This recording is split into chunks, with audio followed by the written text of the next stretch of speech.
So I am energized, I'm caffeinated, and I have my morning smoothie. What do you got in your cup this morning, Steve? Whiskey as usual? This is just coffee. Okay. Irish coffee, let's the Irish. No, coffee, just coffee.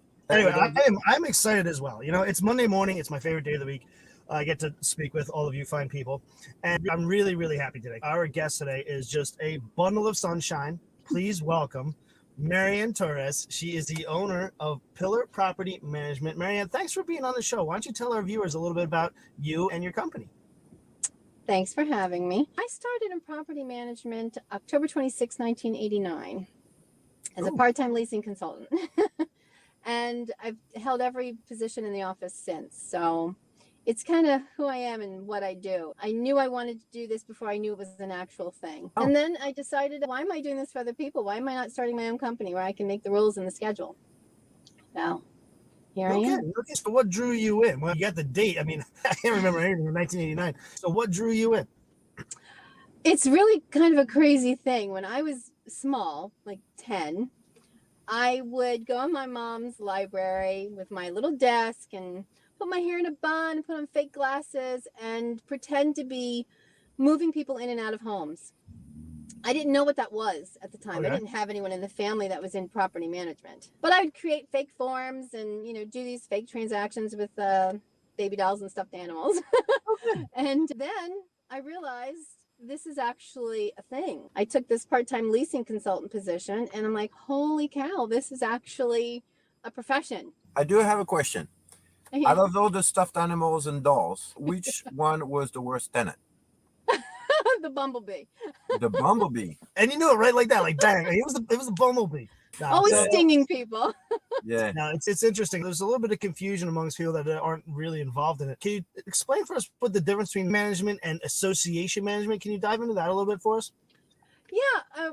Property management, the goal is profit, right? So you're constantly managing the GPR, the gross potential rent. Whereas with an association, the dues are driven by your anticipated expenses. So it's kind of like a reverse budget. And when you're managing an apartment community, a rental community, say even a small one with 100 units, that's probably 300 occupants. Now you're dealing with management, you're dealing with tenants on a regular basis. That's going to require on-site presence to do it successfully. Not the case with a 100-unit HOA. They're privately owned. There's no interior work orders. There's a better collection rate, less noise complaints. It's just an easier daily grind. Now, I have a quick question on this. You just talked about smaller communities. I have found over the years, and maybe you agree, maybe you disagree, but I find that smaller communities are happier with a smaller property management company.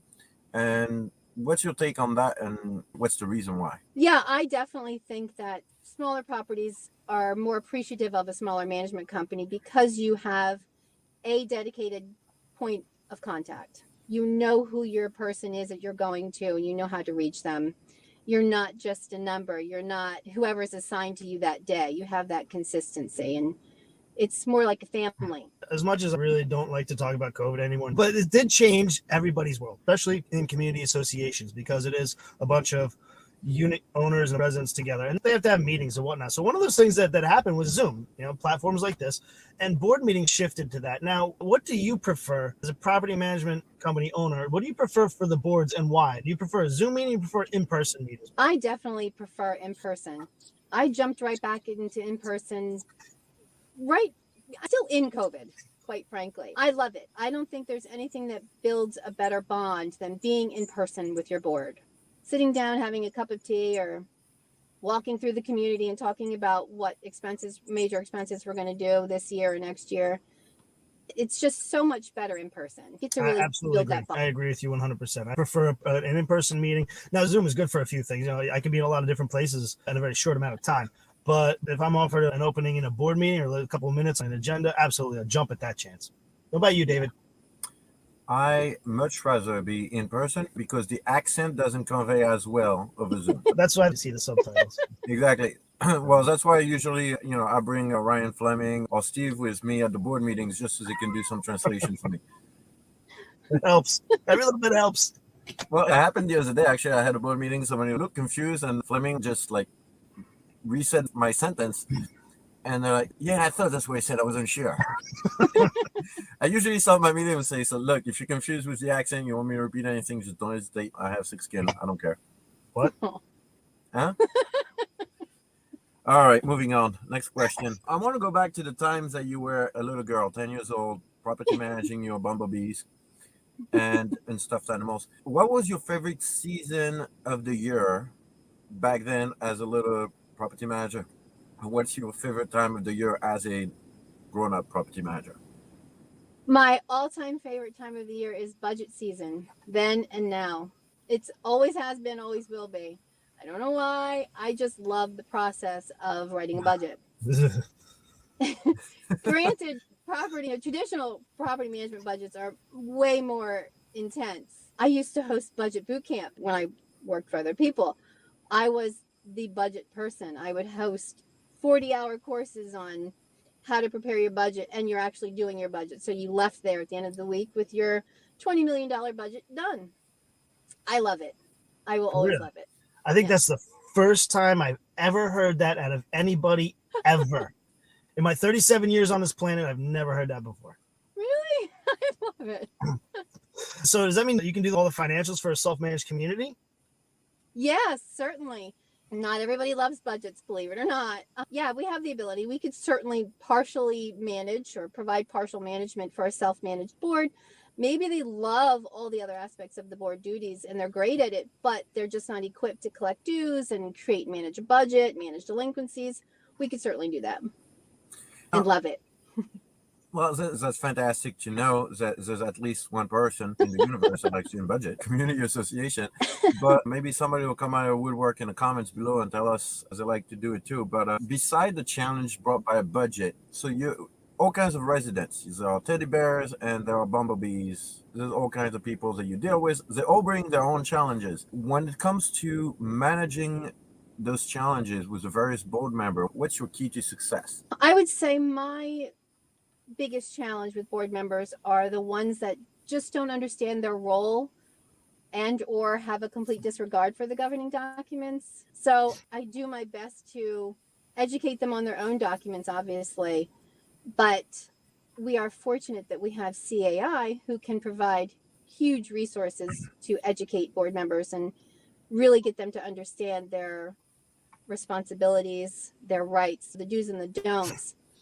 We have so much resources available to us. It's a challenge, but it's more the challenge of breaking through to them personally. And a lot of people just don't get it. They take these volunteer positions and they don't really grasp how important their role is and what a difference they can make. Sure. Sometimes it takes some hand holding, but we're there for that. That was very politically correct. I have heard a lot of different answers to that question.